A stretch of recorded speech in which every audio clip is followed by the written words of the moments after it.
Assalamu alaikum wa rahmatullahi ta'ala wa barakatuh. Donc, on va commencer un nouveau leçon qui s'appelle les annuités, l'aqsat en arabe, ou les traites. Donc, les annuités sont des sommes payables à des intervalles de temps égaux. Les versements sont donc périodiques. La période peut avoir une durée quelconque, soit annuelle, année, ou semestriel, ça veut dire semestre, ou trimestriel, ça veut dire trimestre, ou mensuel, ça veut dire un mois, à condition toutefois de rester constante. Et on va voir qu'il y a euh, deux types des annuités. Donc il y a des annuités qui sont payables au début de la période et des annuités qui sont payables à la fin de la période. Voilà, on va voir l'objet. Donc l'objet, ces versements effectués de façon constante ont généralement pour but, quel est le but? Soit de constituer un capital, donc pour construire un capital, donc ça s'appelle annuité de placement ou de capitalisation. Donc si on veut construire un capital, par exemple un capital de 30 000 dirhams, donc on doit verser à chaque fin d'une période quelconque, donc on doit verser une somme. Donc ça s'appelle annuité de placement. Donc parce qu'on va placer pour construire un capital. Exemple, construction d'un plan épargne logement par versement de mensualité de 2000 dirhams pendant 2 ans. Et soit de rembourser une dette. Ça veut dire que vous avez déjà retiré une somme d'argent sous forme d'une dette et vous devez payer bien sûr cette dette. Donc ça s'appelle annuité de remboursement. Exemple, remboursement d'un emprunt au moyen, un emprunt d'achat d'une voiture ou d'achat d'une n'importe quel loyer. Donc remboursement d'un emprunt au moyen de 36 mensualités, par exemple de 800 dirhams chacune. Deuxièmement, donc valeur acquise par une suite d'annuités. On distingue, donc on a dit, donc il y a deux types d'annuités. Donc on distingue généralement entre annuités de début de période, dites annuités de placement, et les annuités constantes de fin de période, dites annuités de remboursement. Donc suite à ces deux cas, donc vous voyez ici annuité de placement de capitalisation et annuité de remboursement. Alors ça veut dire que les annuités, les annuités de constantes de fin de période, ce sont des annuités de placement de capitalisation. Et les annuités constantes de début de période, ce sont des annuités de remboursement. Donc ici vous avez deux cas. Donc on va l'étudier chacune. Donc le premier cas, c'est valeur acquise, c'est-à-dire on va voir quelle est la valeur acquise finale par une suite d'annuités constantes de fin de période.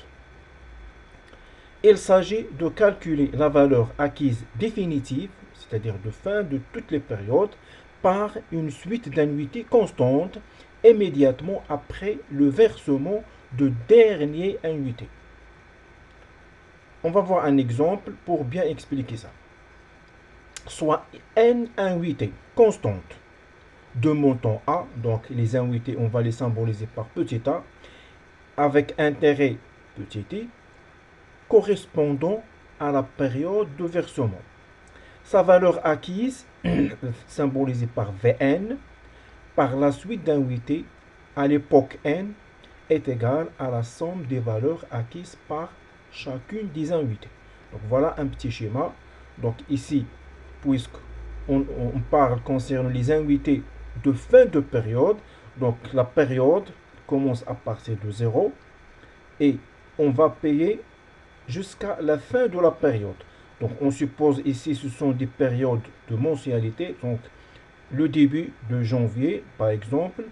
Ici, c'est la fin de janvier, c'est début de deuxième période. Et la fin du mois de février, c'est le début de deuxième période, et ainsi de suite. Et vous voyez ici, petit a, ce sont des annuités. Donc, le paiement des annuités se fait à la fin de période. Donc, la période, c'est 0, se termine ici. Donc, fin de la période. Et même chose, ce deuxième A, c'est paiement des annuités de la fin de période de 1. De 1 se termine ici.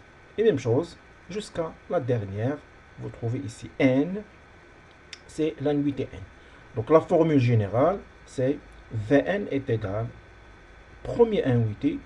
Pour la deuxième, donc, est égal plus, la deuxième c'est A fois 1 plus I. Pour la troisième, A fois 1 plus I à la puissance 2. Pour la quatrième, A fois 1 plus I à la puissance 4 jusqu'à la dernière. Donc finalement, c'est une suite. Si on démontre cette suite, on va trouver que la formule générale va nous donner Vn est égal à l'annuité fois 1 plus I, le taux, donc 1 plus I à la puissance n moins 1 sur 1 plus I moins 1. Puisqu'en bas ici, nous avons 1 plus I moins 1, donc 1 moins 1 c'est un 0, il reste I. Donc voilà la formule finale. Donc les annuités qui se payent à la fin de la période sera symbolisée avec Vn. Parce que pour les annuités de début de période, on va la symboliser par V'. Vn'. Voilà. Donc pour Vn, c'est-à-dire les annuités qui se payent à la fin de la période est égal à annuité fois, donc c'est le premier trait, parce que même pour deuxième et troisième, parce que ce sont des traites ou des annuités constantes, alors est égal à fois 1 plus I à la puissance n, n ce sont des périodes, moins 1 sur I. Voilà un petit exemple. Calculer la valeur acquise d'une suite de 48 mensualités de 1000 dirhams, chacune au moment de dernier versement avec un taux mensuel de 0,6%. Donc on va utiliser la propriété directement. Donc on va faire un petit calcul. Donc on a dit que Vn est égal à la valeur des annuités multiplié fois, donc ici en bas nous avons I, et ici 1 plus I, le taux à la puissance n, moins 1. Application numérique. Donc nous avons les mensualités, c'est 1000 dirhams, les annuités, on les traite,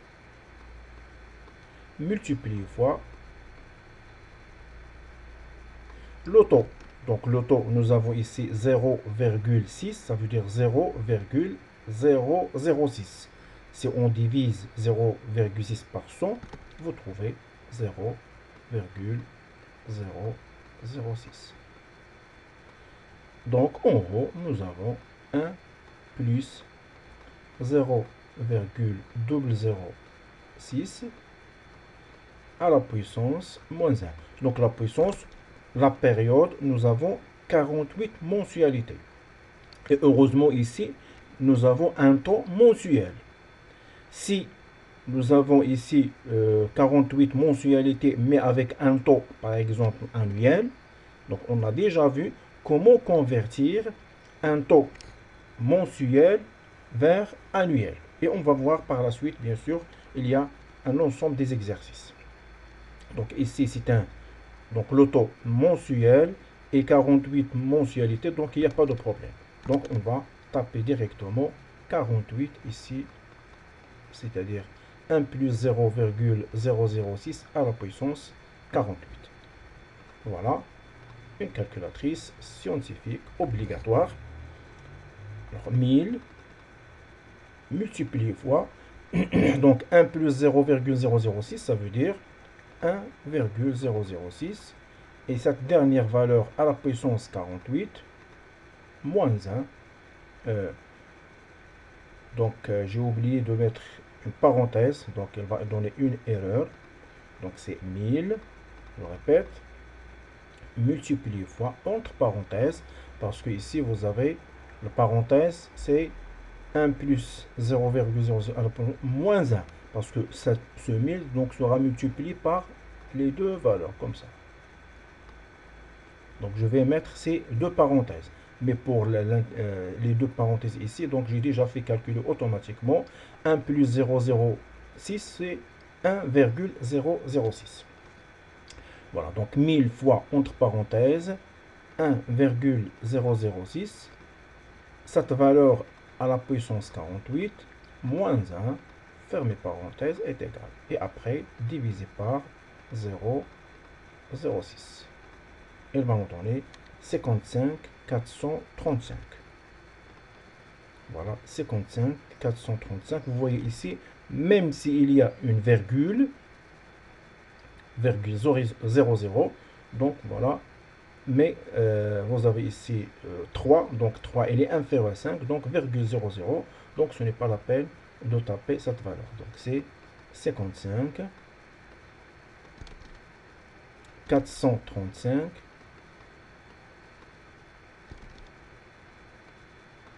Donc vous pouvez taper 0,00 dirham, ou tout simplement, puisqu'il y a 2 zéros, vous pouvez taper que la partie entière. Valeur acquise pour une suite d'annuités de début de période. Donc c'est l'inverse, ça veut dire le paiement doit être fait au début de la période. Donc vous voyez ici le schéma, vous avez la période au début, avant de compter, donc 0, 1, donc il y a ici annuité. Inversement d'ici, donc vous avez A, donc le paiement se fait la fin de période, et ici, le paiement se fait au début de période. Et puisqu'au début de période, on va arriver jusqu'à N-1. Donc, ça, donc le A ici, c'est le début de dernière période. Donc, N-1. Et ici, donc ce tiré, ça veut dire N. Donc, au lieu de payer à la valeur ici N, donc on paye à la valeur de N-1. Ça veut dire si nous avons par exemple 18 périodes, donc on va payer à 0 et à 1 et à 2 jusqu'à 17. Ce n'est pas 18. Parce que le début de période avant de compter la fin de période. Voilà. On constate que la première annuité est versée à l'époque 0. La deuxième annuité est versée à l'époque 1. Donc ça c'est deuxième annuité, troisième annuité, jusqu'à ici la énième annuité se paye à N-1. Donc la dernière annuité ou la énième annuité est versée à l'époque N-1. La valeur acquise, donc ici, sera symbolisée par Vn'.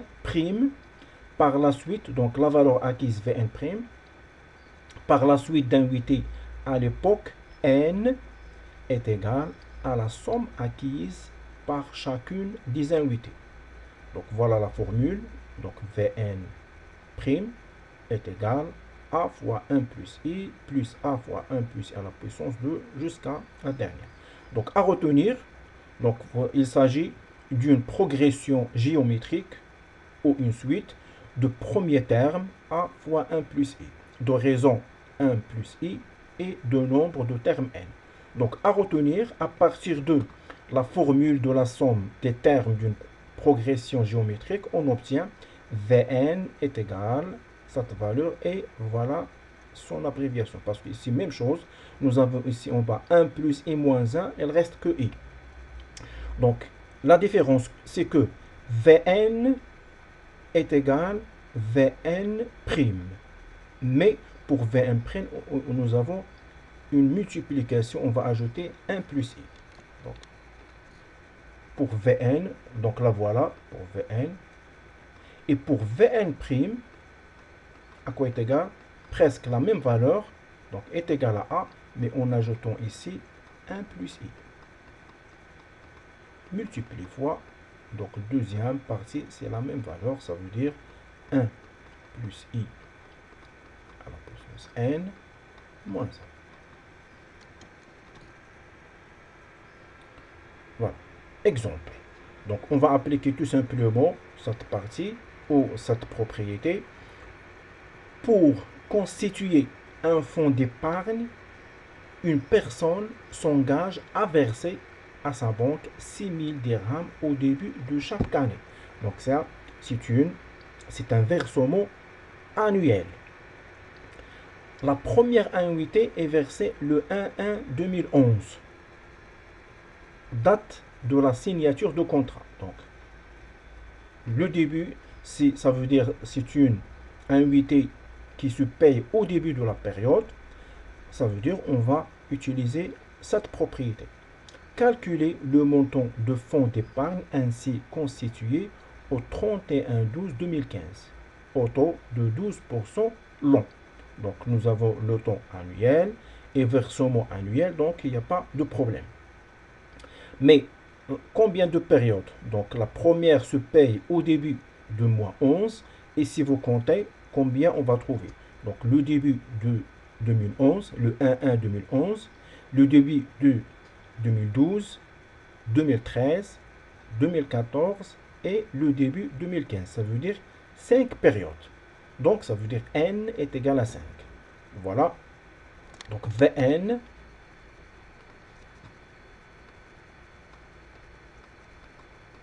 prime est égal à, on va la répéter, 1 plus i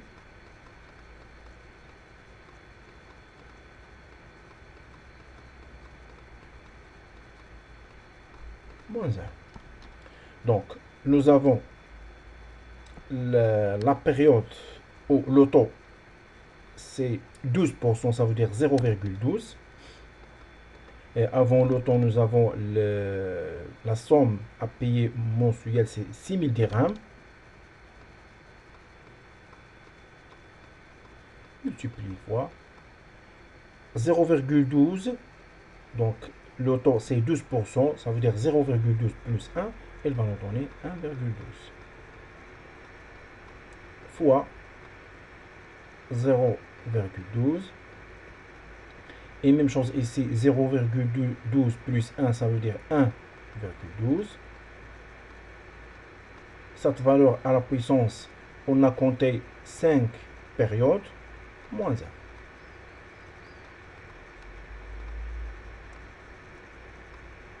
Et voilà. Donc, on peut commencer à partir d'ici. Donc, 6 000 dirhams multiplié fois 1,12 est égal.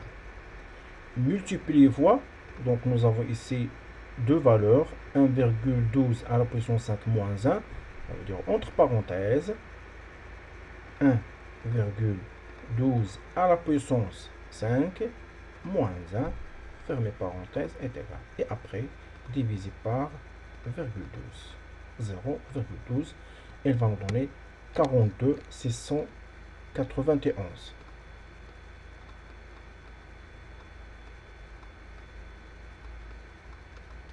Virgule. Donc voilà, ça 4. Donc il reste que 13. Bien sûr, terrain. Donc 42 691. 42, voilà, 91. Après, on peut étudier deux autres types. Donc, valeur acquise d'une suite d'annuités constantes. Donc, on va voir comment calculer. Donc, on a vu comment calculer la valeur acquise de début de période et on a vu sa formule. Et de même, la valeur acquise de fin de période. Maintenant, on va voir qu'est-ce que ça veut dire la valeur actuelle d'une suite d'annuités constantes. Annuité constante de fin de période. Donc, même chose, nous avons annuité constante de fin de période et annuité constante de début de période. La valeur acquise V0 est calculée dans ce cas une période avant le versement de la première annuité. Parce que annuité de fin de période. Donc voilà, la période, c'est voilà, 0. Donc la fin de période, il y a paiement d'annuité. La fin de période 1, donc c'est deuxième période, c'est A. Et même chose jusqu'à la dernière. la valeur acquise V0 à l'époque 0 est égale à la somme des valeurs actuelles de chacune des n invités. Donc, même chose, vous avez ici V0. Donc, pour calculer, parce que pour les deux leçons ou les deux parties qu'on a vues, on a calculé la valeur acquise à la fin des périodes. Mais maintenant, pour la valeur acquise calculée au début de période, donc c'est V0 est égal, vous voyez ici les symboles, c'est moins 1, c'est-à-dire retournons en arrière. Donc c'est presque la même formule que de fin de période, mais ici, puisque la valeur on cherche la valeur actuelle, c'est pas la valeur acquise, donc ici, au lieu de a à la puissance 1, c'est moins 1. Donc a à la, fois 1 plus i à la puissance moins 1, plus a fois i à la puissance moins 2, jusqu'à moins 1. Et finalement, on va trouver une formule. Donc, en inversant l'ordre des termes, c'est-à-dire en commençant par un multipliant par 1 plus i moins n, on obtient une somme de n, ça veut dire avec une suite de démonstration, donc une somme de n termes en progression géométrique de raison 1 plus i et de la première terme a fois 1 plus i moins n. Donc l'essentiel à retenir, vous devez trouver la formule suivante. Donc c'est même chose, vous avez ici 1 plus i moins 1, il reste que le i. Et voilà, donc l'abréviation, donc vous avez V0, la valeur acquise ou la valeur, ce qu'on appelle la valeur actuelle, désolé pour ce... Donc valeur actuelle V0 est égale à fois, donc ici l'inverse, au lieu de 1 plus i à la puissance n moins 1, donc vous avez 1 moins 1 plus i à la puissance moins n divisé par n. Donc ça c'est le calcul de la valeur acquise. Remarque, V0 peut être obtenu à partir de Vn, c'est-à-dire la valeur acquise, en utilisant la propriété suivante. Vous avez V0 est égal Vn fois 1 plus i moins n, ou si vous voulez l'inverser, vous pouvez envoyer cette valeur à gauche et est égal à n. Ça veut dire Vn est égal à V0 fois 1 plus i à la puissance n. Vn est égal à V0 fois 1 plus i à la puissance n. Et on va voir l'exemple la séance prochaine. Wassalamu alaikum wa rahmatullahi wa barakatuh.